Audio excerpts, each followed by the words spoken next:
We're going to take a three-part series on the history and development of Responsa literature. Show of hands, or who's ever studied Responsa? Who's heard of Responsa literature? Has anyone heard of Responsa? We have one, Paul, two. So we see it, Paul and Jean. No Responsa. Anyone else heard of Responsa before? No. Has anyone studied Responsa? No. Great. So we're going to start with a little activity. So if you're on your computer, I'm going to ask you to write something down. And if you're in person, I'm going to ask you to write something down here. So Responsa, so this is a, I want you to write a letter to a rabbi. All right, that's your task. To write a letter to the rabbi, and I want you to ask the rabbi a question about a particular practice in Judaism. And the letter should include specific details regarding a case that perhaps that you are concerned about. So for instance, here's a letter that I may have received. Dear Rabbi, my parents are survivors of the Holocaust, and my son wants to tattoo his grandfather's concentration camp number to his own body. Wow. I've heard certain religious people explain that if we allow ourselves to be tattooed, they cannot be buried in a Jewish cemetery. Is there a basis for such a belief?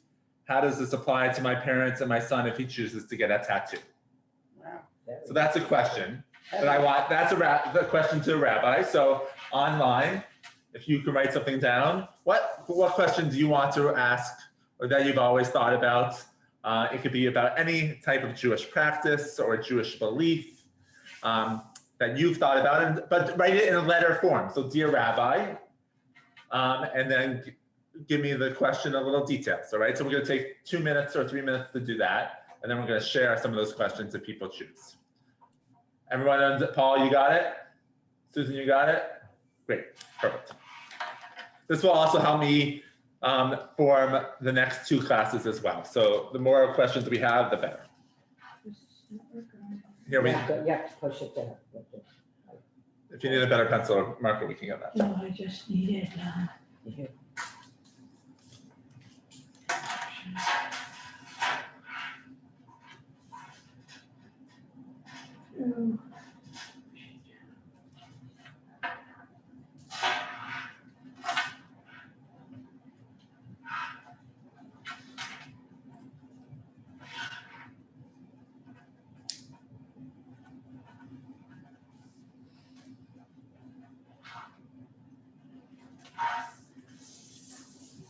You can hold on to it because I'm going to have people reading.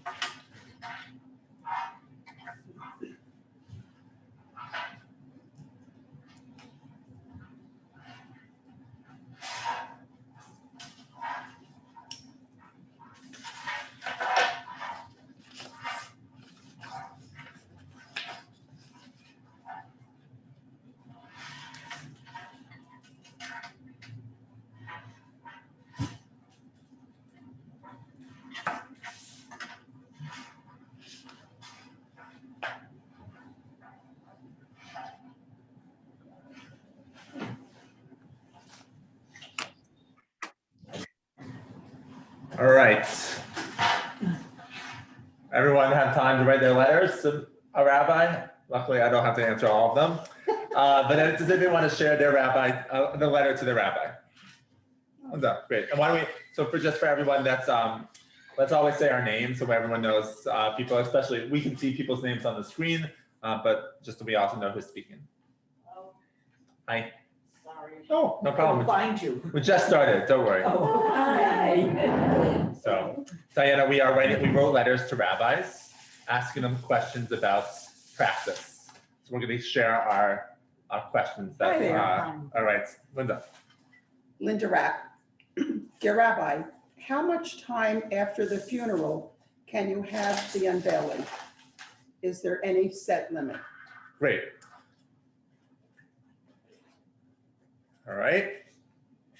Other questions that people might have had? Susan Sklar. Dear Rabbi, it seems that more and more Jewish people are being cremated. I thought this was against Jewish law. Could you please explain that to me? All right, so the idea, so a little bit of, many people are talking about cremation, so that your question that came out of, you've been seeing Well, that. today, Great. actually, a friend of mine, unfortunately, her daughter died. Hmm. And they don't live near here, so that's why I'm not there, but the daughter was cremated. Okay.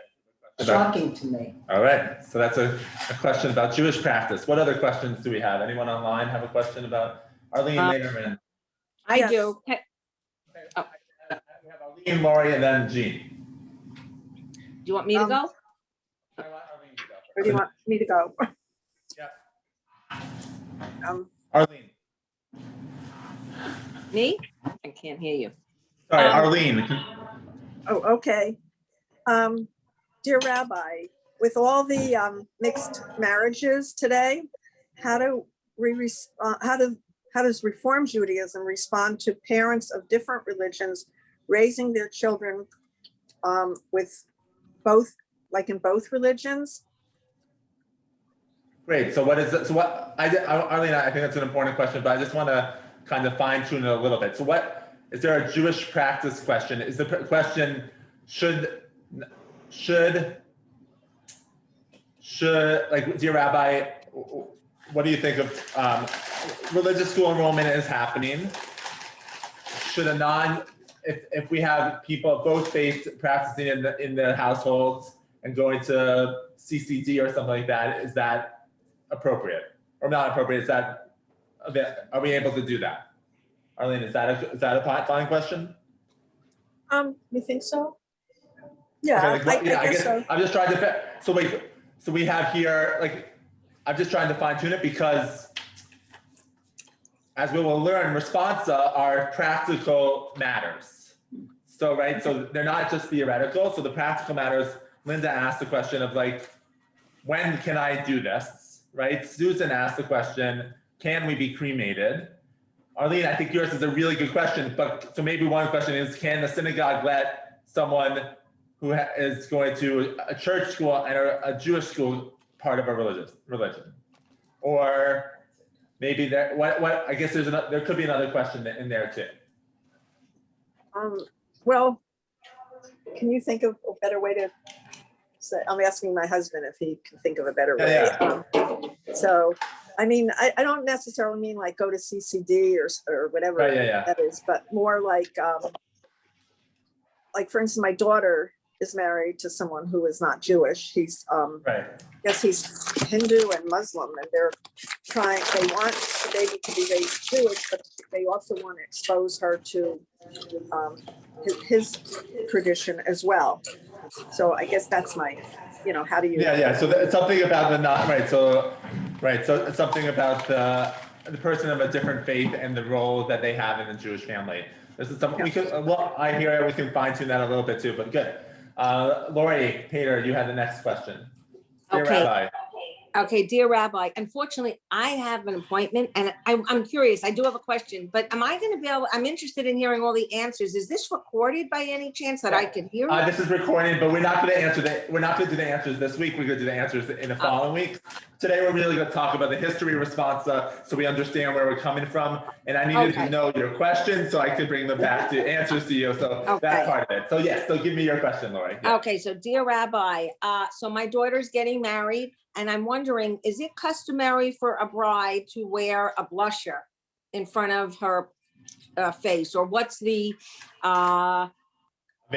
Protocol for that? Can she just wear a veil? Right. It's not a religious wedding and she's marrying somebody who isn't Jewish. Absolutely. So like the custom of a veil, right. So the custom of the practice of a veiling, is that, do you have to or do you not have to? Great, good question. Jean. Yeah, this is a follow-up on Susan's, where Susan was asking, and it's not personal, but it was a question asked of me, and so I put it into this letter. Dear Rabbi, my non-Jewish spouse has asked to join me on the bima for an aliyah on Yom Kippur. Is this permitted? Nice. Okay, so non-Jewish spouse on the bima. Are you allowed to be, right, so that's good questions. Great. These are some great questions. Does anyone else have a Dear Rabbi question that we can have? Yes. Can we introduce yourselves because we can't see your name? Diana Cohen, Dear Rabbi. In the case of an intermarried couple can the non-Jewish spouse be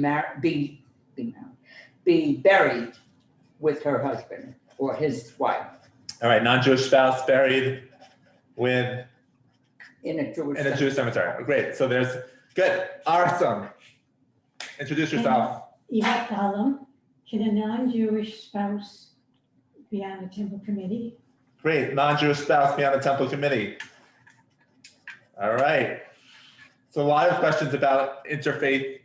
And the language I've been using, and it's been a change for me. When I speak of, I try to speak of someone of a different faith, right? So instead of non-Jewish, because there's a little bit of a derogatory thing by not being Jewish. So I'm trying, and it's hard for me. Yeah. Someone told me that recently, like we should call them a person of another faith or a person of another tradition instead of a non-Jewish person, because that puts a little bit of a derogatory spin on it. Right. Even if, and that's a whole language part. I've always been the non-Jew, but how do we say someone of a different faith? I like that. So I we like should, that. that's something I'm working on as well, and I share with you as We well. can all work on Yes. Yeah. So yes, any other questions so we have cremation, we have unveiling, so we have some, it's interesting that many of these questions are around life cycles. So around funerals, around also, and weddings. Then we also have questions about the role of the Jewish, the role of the person of a different faith in a Jewish family or community. Those are really good questions, and we're gonna get into those. Any other questions because the next two sessions we'll study more on these, but I wanted to give me another Dear Rabbi. Paul, you have a Dear Rabbi? All right, questions. So some of the questions that have come up. Dear Rabbi, I live in Austin, Texas. Can I be counted on a virtual minyan during COVID, right? That's I'm no longer there. Am I still counted in part of this community? I happen to know the answer to that one. What'd you say? I happen to know the answer to that one. Oh, well, we'll see.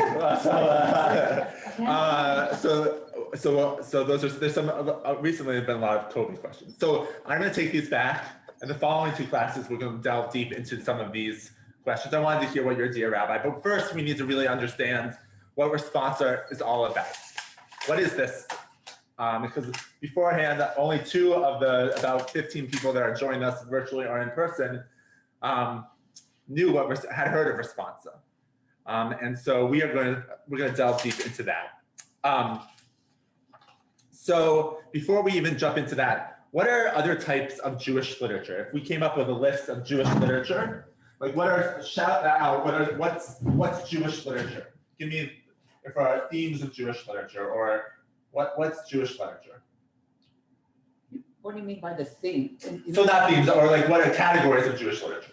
You mean like the Talmud? Yes, great. So we have Talmud. We have Talmud, and I would put that together. Talmud is a Mishnah is part of Talmud. So we have Talmud. Good. Yes. The Holocaust? All right. So there's So the themes of Jewish literature or categories, we have definitely a Holocaust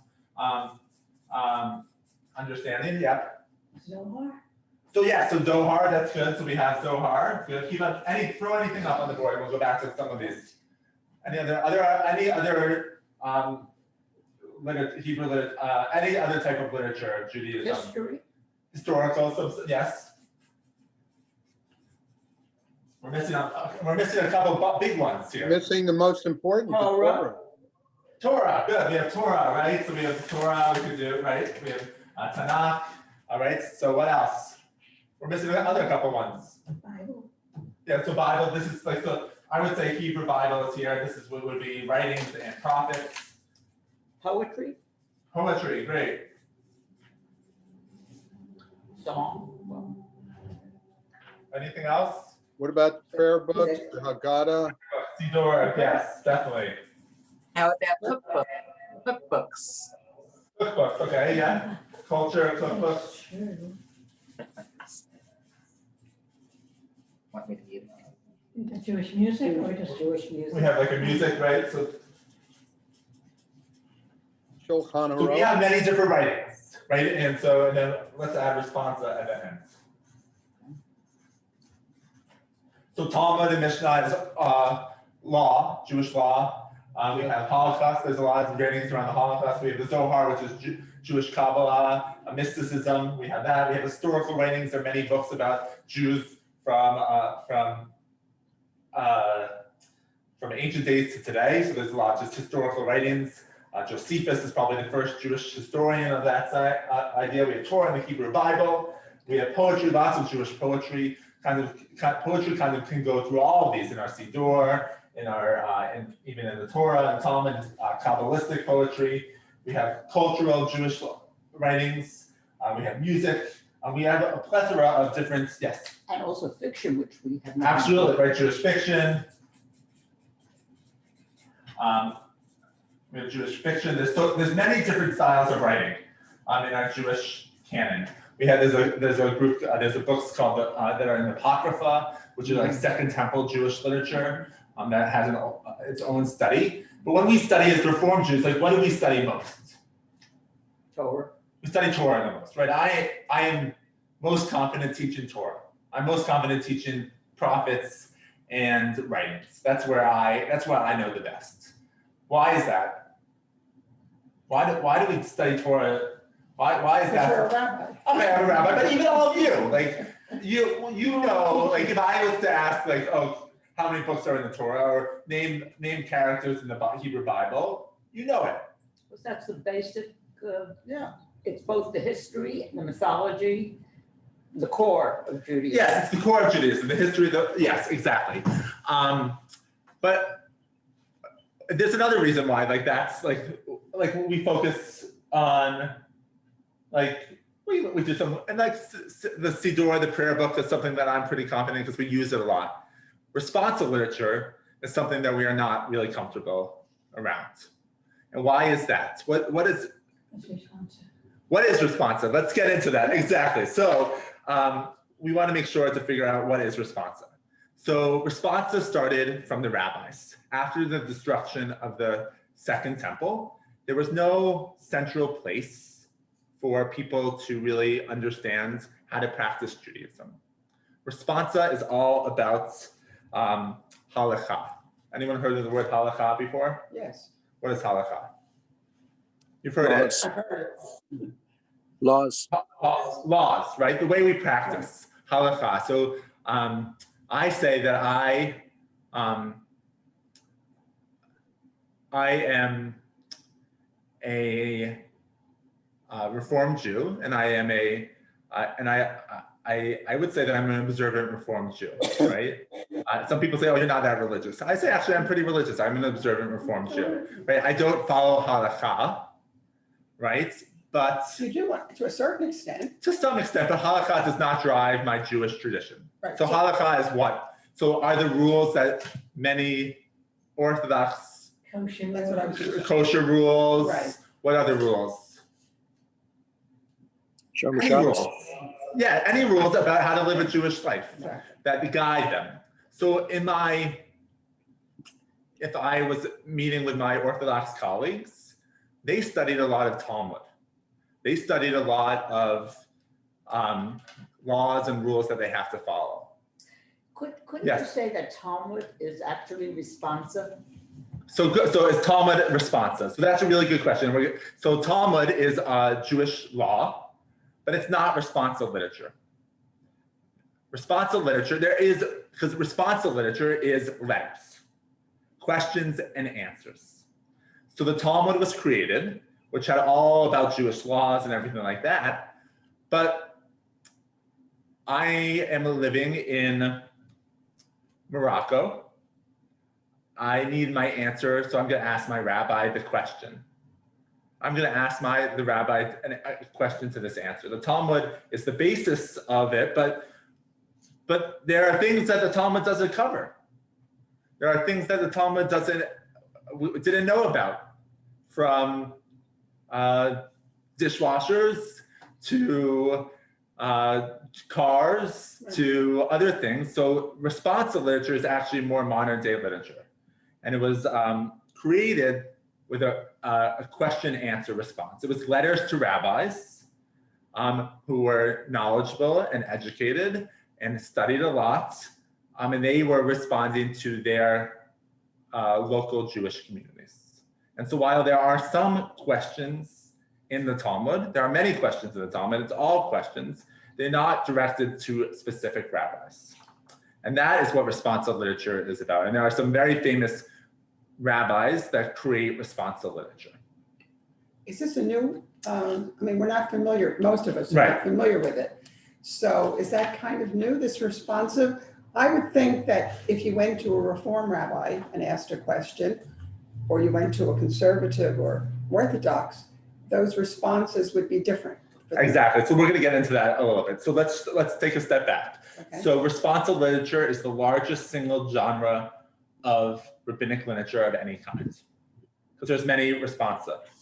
So responsa is the plural. Responsem includes, as I shared, a question from a rabbi, like a specific question. All my friends are starting to do cremation. What is that? Like, is that acceptable? Or a question about tattoos. Can we do this or can we do that? And it's a specific question to a rabbi. And each individual rabbi uses their experiences and their understanding of Torah and their understanding of Talmud and questions about halakha. And they use that to reason their argument. So it's a little bit of a Supreme Court-esque question, right? It's not a, you get different questions and you have different responsa. You have different answers to your question depending on where that rabbi is living, where that rabbi is feeling, what that rabbi has studied. And it's the best understanding of Jewish legal tradition. So what do we, what is this law? Like, how do I understand this law? And so you would write your rabbi. In practicality, actually the first Siddur, our first prayer book, was all responsa. It was Rav Amram Gaon, and he lived in a community and they had so many questions about the order of prayer. And so when do we do this? How do we do that? And so he kind of created a makeshift Siddur through people's questions. This was when? So terrible with dates. I will get back to you on that date. That was the first Siddur. I'm not sure. I'm forgetting.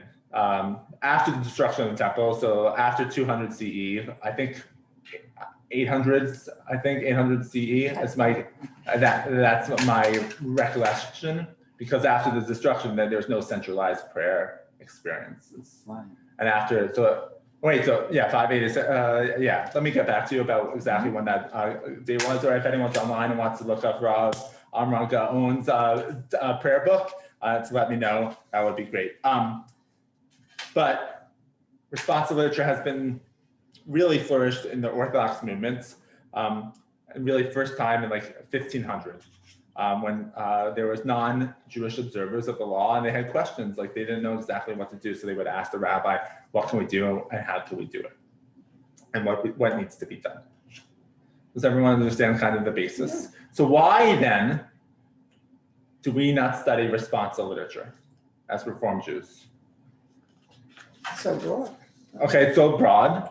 And it changes because there are one rabbi can write this as a response and the other rabbi can write something very different. Absolutely. And so how do you know where to turn? Absolutely. Now, I don't know if this is pertinent, but I have Orthodox relatives, very Orthodox. Everything they do, they have to ask the rabbi. Right. Everything, whether the meat is kosher, if they can go to see a show, if they can make a shiva call.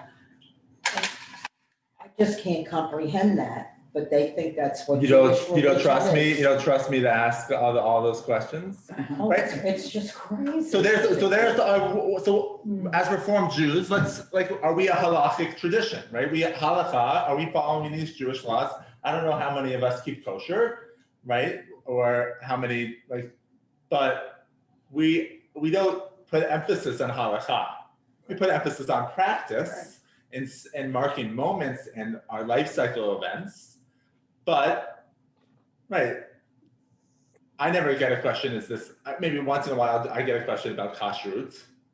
Once in a while I get a question, a bunch of questions about cremation. And if anyone's ever called me, I will share this is what traditionally is done. However, blah, blah, blah, blah, blah, right? Right? We are Reformed Jews. We choose what is the right thing. So why even have Responsa Literature in Reformed Judaism, right? If it's about Orthodox practice, if it's about conservative practice, we don't need this, because actually I can choose what I want, right? Okay, I could tell you about when you should do it, when's the unveiling, or like, oh, we've needed many questions. So we needed to postpone the unveiling because of COVID, right? So what can I do, right? Or how can I do it, right? There are rules about unveiling, which we can study, but you can do whatever you want. What is my rabbinic authority? And what difference does it make? What difference does what make? What I say? Well, she wouldn't put it that clearly. She did. Thank you. Yeah. It provides guidance It provides guidance. Okay. and a basis for Paul says it making provides one's, guidance. and a basis for making one's own decision. A reference. Right, it's a reference point. So actually, there are Reform Responsa, and that's why we have a class on this, and we're going to look at a couple of things. But the CCAR, the Conference of American Rabbis, which is the Reform Judaism's rabbi union. I don't know if it's a union, like a rabbinic council association. Thank you. Started writing Responsa in 1906. That was really important. That Reform Jews, and so there was. As Reformed Jews, there's still questions, right? There's questions. In 1906, what would a question perhaps be for a rabbis in the synagogues? To wear yarmulke on. Absolutely. So what do we do? So we're thinking about reformers, right? So what is the role of a yarmulke, right? You grew up where you weren't allowed to. Right, where you're not allowed to wear a yarmulke, right? So the rabbi finally said, "I'm wearing a yarmulke." What synagogue was that? In Providence, Bethel. Okay. Right, so the idea of Responsa around really religious practice. It's not about God. It's not about that. It's about a yarmulke on your head. Like that's a perfect Responsa question in 1906, especially because as Reformed Jews, we founded Reformed Judaism founded in Germany. Right, it was trying to be as Protestant, as church-like as possible. We took away the yarmulke, and so a question: can I, to the CCR board, can I wear a yarmulke? Can I wear a talit on the bima or in a sanctuary? That would be a perfect 1906 Reform Responsa question. Can we have a cantor? Or in 1906, could you have a cantor? Could we have a cantor, right? Or what? Right? What is an organ? An organ, right? An organ, right? What is the what should we have organs? Yes. And I'm sorry, my back is turned to this. I need to move this a little bit. Yes. Yeah, I was at a very reform bar mitzvah, and the grandparents had gone to Israel and bought the bar mitzvah boy a yarmulke natalis, and he was not allowed to wear it on the bima. And I was in modern day. This was about 10 years ago. I was frankly appalled, but. Right, so but the other interesting thing is, right, each Reform synagogue is a little different. But even though we created a CCR Reform Responsa in 1906, this actually goes all the way back earlier to Germany, in the birthplace of Reform Judaism, where the debates of the rabbinic assemblies over the problems of Jewish life. And so the early reformers were rebelling against the authority of Orthodox rabbis, right? So in Germany, this is how Jewish life is practiced. But the early reformers, they said they had no interest in Jewish halakha and Jewish law, and but it was still important for them to kind of come out with their own statements of how you should practice Judaism. Don't have that yarmulke. Don't do that. We only need one day. We don't do Shabbat on Sunday. Let's do Shabbat on Sunday. And here, not only do Shabbat on Sunday, but these are the reasons why you can do Shabbat on Sunday. So it's not just answering the question, but they would look at halakha around right? To see what those, to say, yeah, actually Jewish law says this. It never says anywhere that Shabbat has to be on Saturday in the Torah, right? It never has to say any of that. So it just says practice Shabbat. And if we're counting our weeks here, then let's do it there, right? So they used Torah and Talmud to kind of want to push their points of, we don't need Jewish halakha. We can do it this way or that way. We can be more, we can be reformed. We continue to reform our Judaism. We can kind of assimilate into Jewish practice. But it was halakha, but it was also, I mean, I'm trying to think, the days of the week in Hebrew are Shabbat. Shabbat. Yeah. So they were consciously, they were still using that as the name of the day of the week, Absolutely. but consciously going to Sunday. I mean, that's a lot of rationalization. Yeah, there's a lot of these are rationalizations. The other idea was a lot of questions about circumcision as well, right? So there was a lot of questions, and I'm surprised actually that didn't come up here in some of the questions, but circumcision, the earliest response on Reform movement was about circumcision and moving from Saturday to Sunday of the different prayers. Of services as well. One of the most prominent Reform rabbis in the beginning of the Responsa Literature in the 20th century was a man named Rabbi Solomon Freehoff. He was the rabbi Road of Shalom in Pittsburgh and served as the head of the CCAR as well. And he spearheaded many changes to Reform liturgy with revisions to the Union Prayer Book. And he served as a member, and we'll look at some of his responsa in the next couple of classes too. So just to let you know, so in 1963, over 200 questions were asked of the Responsa Committee. When in 1922 and 1932, the committee would have only received 10 to 30 questions a year. Such a change, so it changed so that people were very interested in that, much more interested. Why? So 1922 and 1932, they received 10 to 20 questions about these questions. In 1963, they received many more questions about Jewish practice. Why is that? Have anything to do with Israel? Israel, that's a good one, yes. And the Reform movement was turning more traditional. The Reform movement was younger- becoming more traditional. So that there was a big bump in response at 1962. So we have Israel, that's one reason, right? So what is that? There's one other one. Maybe The after Holocaust. The Holocaust, yeah. Many questions about being Jewish after the Holocaust. And how do we remember? And how do we believe in God? And how do we believe in God? But then the Responsa Literature wouldn't really respond to that because they need practical questions. So like they don't Responsa Literature rarely talks about your belief in God, but it's really about memory, about remembering the Holocaust, acknowledge it, like how do we acknowledge Israel a little bit, the practicality of, do our prayers change now? And so those were the questions about Reform Responsa. But wouldn't you consider somebody like Rabbi Rubenstein, I don't remember his first name, who said God is dead sometime in the 60s? Wouldn't that, Right. wouldn't that be, in a sense, a response to the Holocaust? Yeah, so that could be a response to the Holocaust, but there was not a question. So Responsa Literature is all about practical halakha. So there's no practical halakha. I guess the practical halakha is they might have received in 1963, I will not stand for the Shema, right? And so because I don't believe in God, is that... Or can I be Jewish and not... Right, yeah, but it's more the practicality. So can I stand for the Shema? And that's why these questions, can I stand for the Shema? Can I, or do we as mourners, so it became a practice that after the Holocaust, we stood for, everyone in the congregation stood for those who have died. That's a Reformed Jewish practice. There must have been a responsa on, can we all stand and remember those who have died in the Holocaust? And there was a responsa that said yes.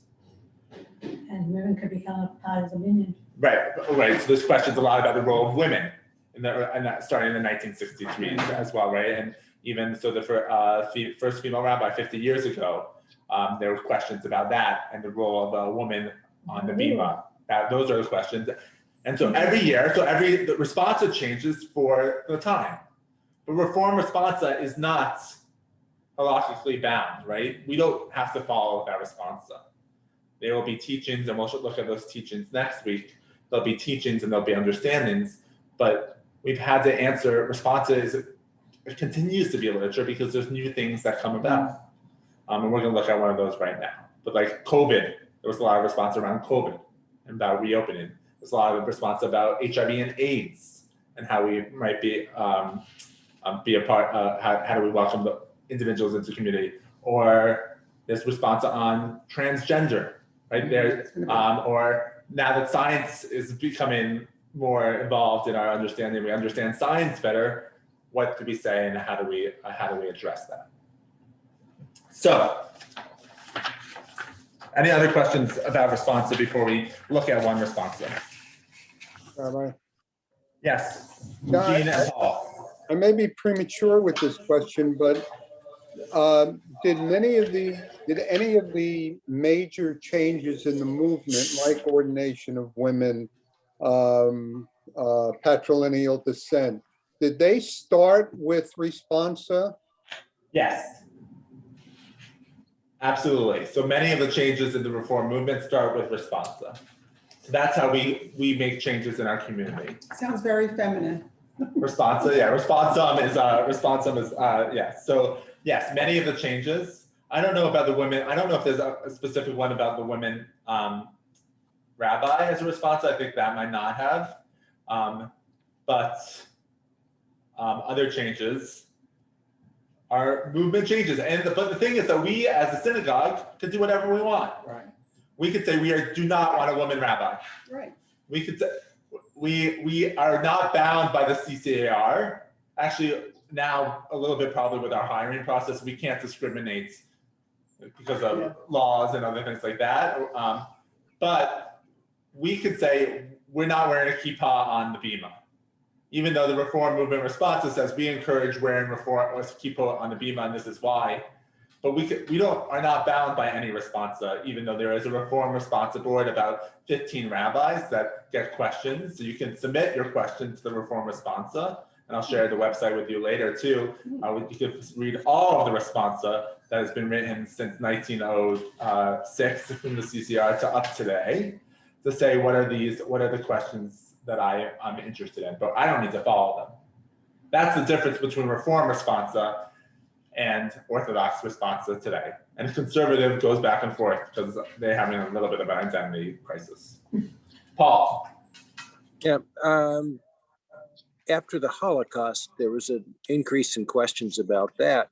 But I think that in the 50s, 60s, and 70s, also adding to the growth in the number of queries was intermarriage.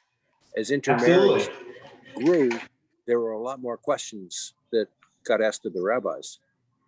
Absolutely.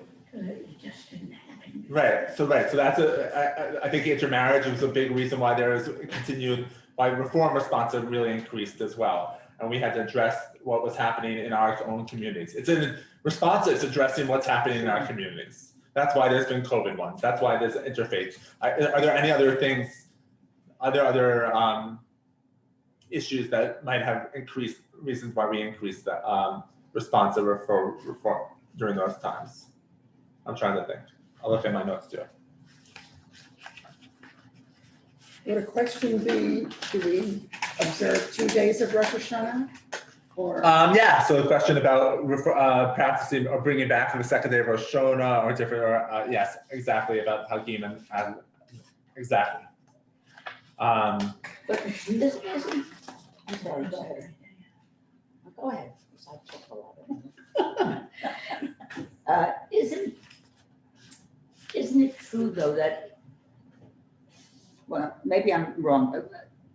It seems to me that traditionally responsa was, there are issues in the community and everybody waits for the responsa to decide what to do. Yeah. But in the reform movement, now maybe I'm wrong, but in the reform movement, it seems to me practice changes in individual synagogues, thus forcing a little bit of both, pushing. right? So a little bit of both. So there are some practices in our synagogue that I would look at the responsa for, or when we were reopening, I looked at the responsa about how to reopen our synagogue or to COVID-19, right? Or if someone asked me, like Paul wanted to know, like kind of a virtual minyan, like the truth is like our practice is like we like to have a minyan, but if I have 9 people here, I'm going to say in the mourner's Kaddish because people are going to want to do that. So like, but we would say, yes, a virtual minyan counts. And there's my proof. And I say, oh yes, well, this is what the Reform movement says. See, I was thinking particularly of rabbis performing intermarriages. There was, each There might not be, synagogue right. was doing its own thing. Yes. And then more and more started being uncomfortable with it. Right. And then asked for, actually like a majority vote was the sort Well, of. I could say, but as a reform, I could decide that I could, whatever I want to do. Right. So I have my own authority about how I want to practice what I think is my rabbinic training and why I would do or not do an interfaith marriage, or why I would or would not co-officiate with someone from a different faith. Right. So. Or officiate now at a 2 men, 2 women. Right.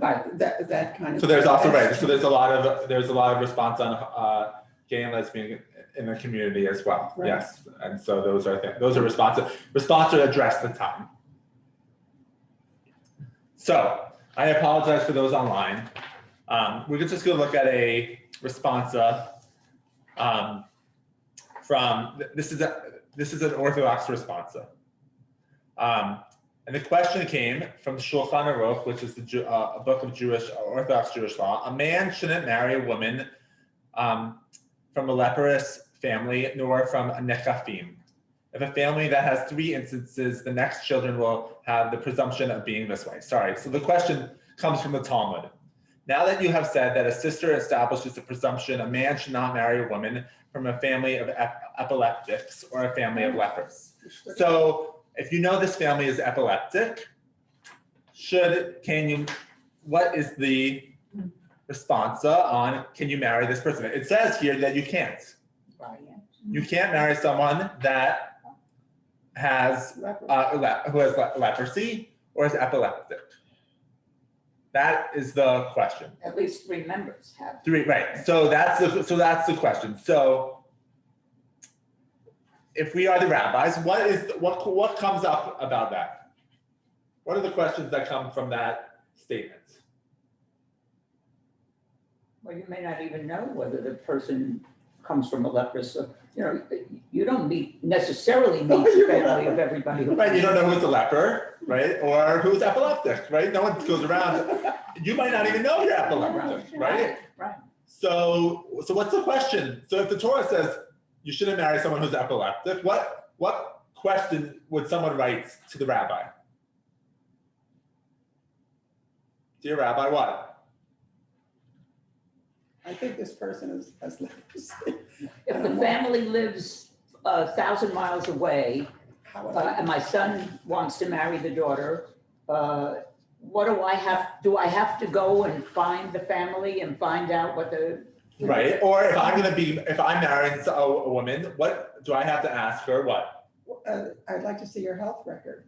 Exactly. Right. I would like to see your genetic testing. Right. I would like to see. So, what should you do? So this is a true question, and we're going to look at the answer of the halakha. But we're the rabbis here right now. All of you are the rabbis. So can this person be? Can you ask someone for a genetic? Do you have to ask someone for a genetic test? And do they have to give it to you? And do they have to give it to you? What is the? So it makes a travesty of the whole thing, So what is it, right? And if it comes out that they're epileptic and we're really in love, what can I do? What needs to be done? You go to the doctor, take your medication, and hopefully you'll be okay. Okay. My response. Right. That's very reform of you, I right? am very reformed. Right. So, but this was an Orthodox question. What has come up? And so we have. To find out if the kids. So that's a question that comes up, and we need to figure out what the answer is of it. And so I'm just looking up this. So this guy, so we are going to read Responsa from Moshe Feinstein. He was a Lithuanian Orthodox rabbi in the early 20th century. He's world renowned for his expertise in halakha and was regarded by many as the de facto supreme halachic authority for Orthodox Jews in North America. In the Orthodox world, his halakha rulings are widely quoted in contemporary rabbinic literature. And so this question kind of is, and so on the last page of this question was raised to him. What should you do? Can someone read that?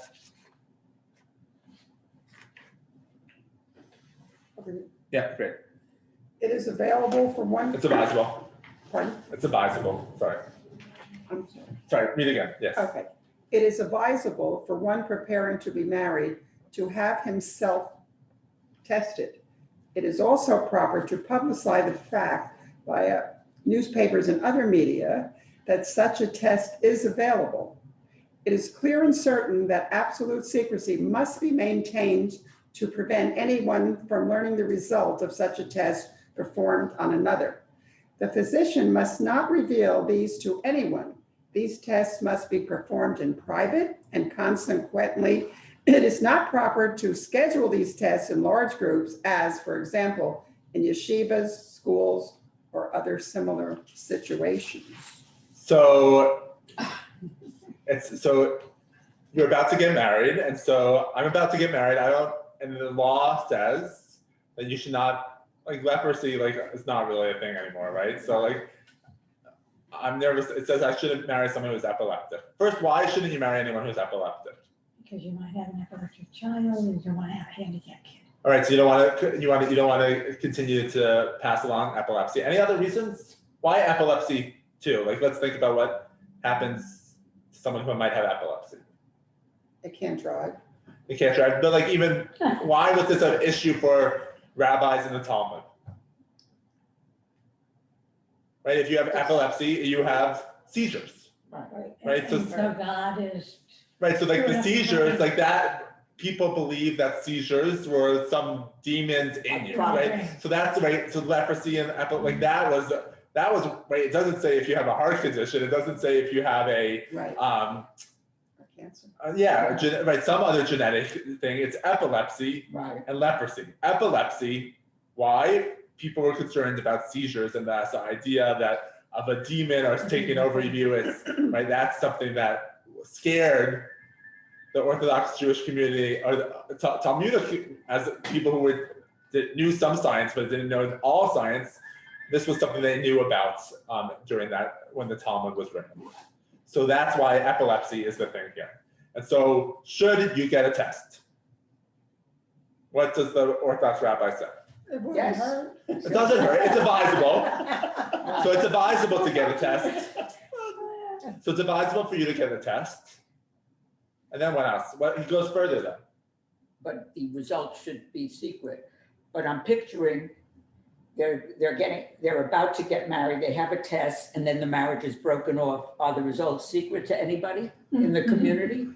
Right. So that person doesn't get married, right? Or they're secret to the community, or they don't just share it. They might share it with their. But everybody in the community knows something happened to break up the marriage. It's a shot to the Or they don't break up the marriage.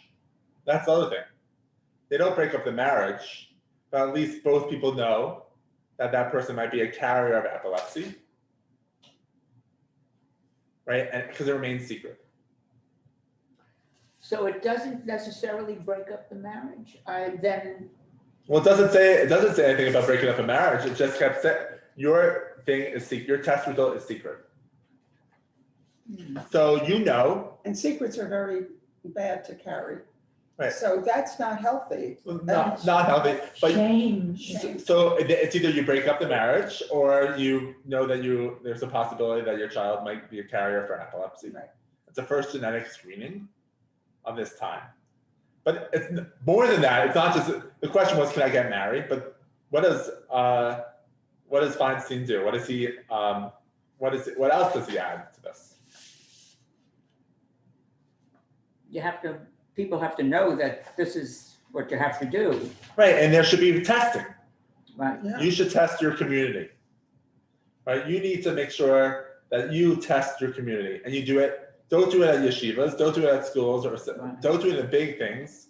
It should be personal conversations, individuals. We can't we want to make sure people's health is secret. We don't need to advertise the secrecy. I think he does this so we don't isolate those who are epileptic. At least they have the knowledge, and then they can share that knowledge with their soon-to-be husband or wife, so that they know that there's a chance what their children could be carrying on. But trying to take a little bit of the stigma away from those who might have genetic. Deficits. Yeah.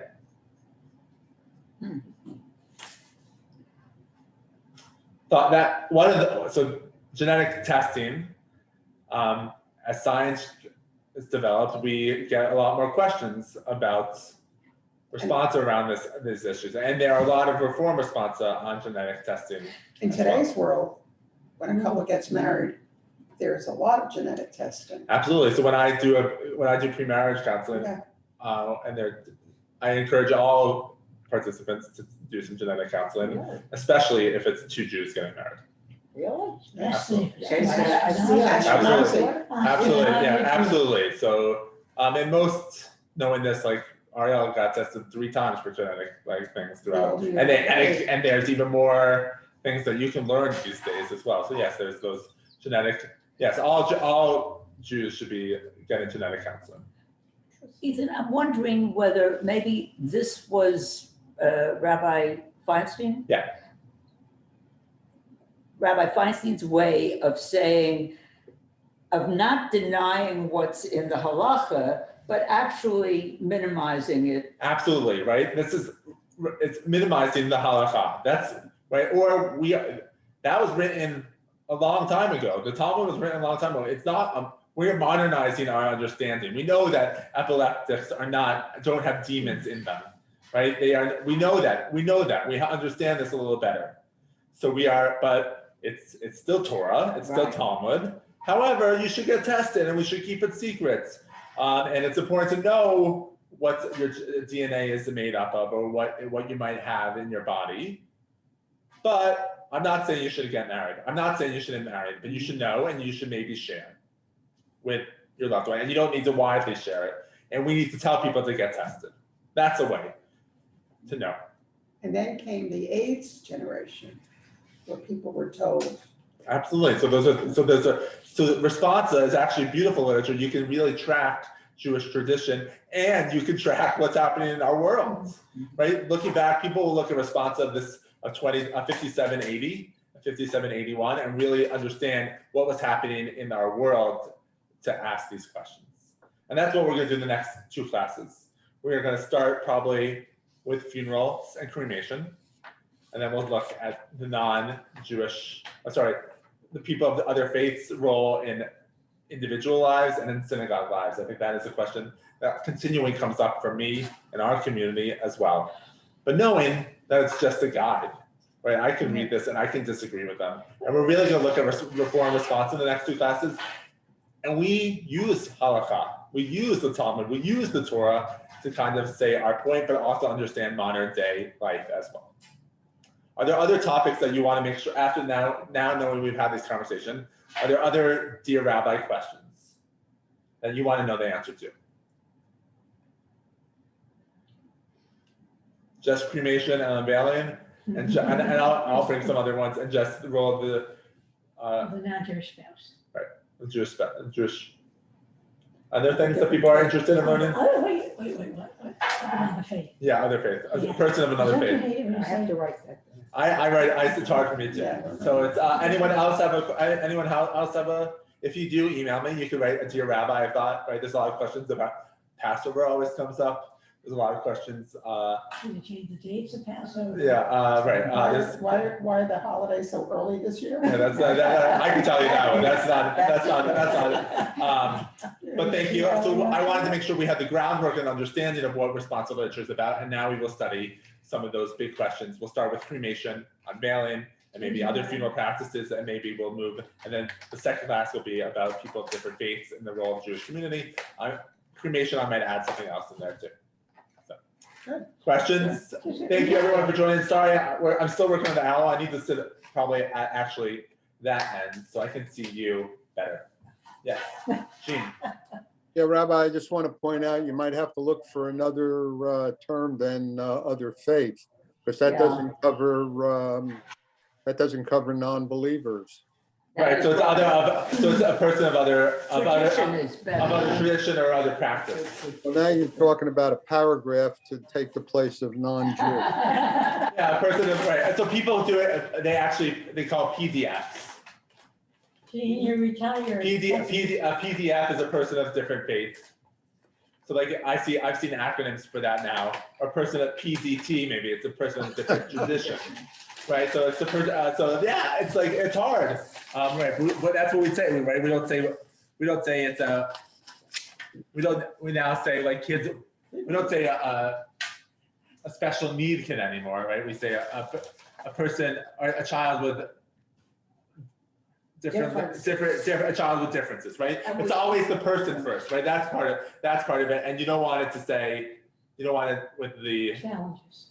Right, you don't want to challenge right? Someone who's differently abled instead of disabled. Right. Those language as a whole keeps reframing. So. When you say Responsa, is that a group or? So Responsa Literature is a group. Responsum is right. So Responsa. Are there people who? Yeah. So there's a group of rabbis that sit down now. Reform rabbis. There's a group of like 15 Reform rabbis that will study the question. We'll study halakha. We'll study other Jewish Responsa. And then come out with a writing of it. The Reform, I think you can apply to be on the Responsa committee. Or they try to have a wide range of different people. Does it change? It does change. So I have 2 friends who are on it, and then it's some people that want, some people who are PhDs are not in the congregational world, some people that are chaplains in the hospital. So they try to get a good wide demographic, and maybe there might be a certain number of years you sit on it. As well. But next week we'll look at those people and we'll look at those responses. So Okay. thanks everybody. Enjoy your day. Thank you. Thank